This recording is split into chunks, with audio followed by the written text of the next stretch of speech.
अस्सलामुअलैकुम, आप देख रहे हैं बोल और आप देख रहे हैं PSL का स्पेशल शो जनाब आली जंग जज्बा जीत जुनून। और ये सब इसलिए क्योंकि आज मैंने एक चीज सोची हुई थी कि सादिया कैसी हैं आप? मैं बिल्कुल ठीक हूँ और आप भी बिल्कुल ठीक होंगे सारे।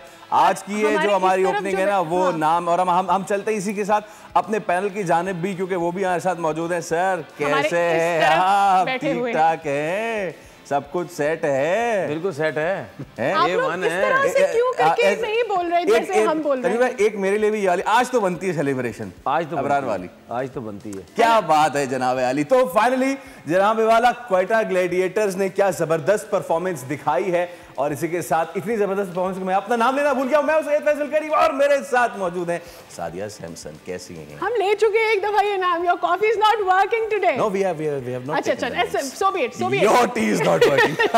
मैच अपडेट सबसे पहले अपने व्यूअर्स को दे देते हैं। इस वक्त कराची खेल रहा है, 160 रन बना लिए, 4 विकेटें गंवाई हैं और एक टाइम पे ऐसा लग रहा था that Karachi can not make it, but Karachi is making up to it and I am thankful. I am very thankful. Karachi वाले स्टेडियम आए ना आए, बट कराची की team is kind of making a comeback which is a good thing. Subscribe करें और bell दबाएं ताकि कोई खबर रह न जाए।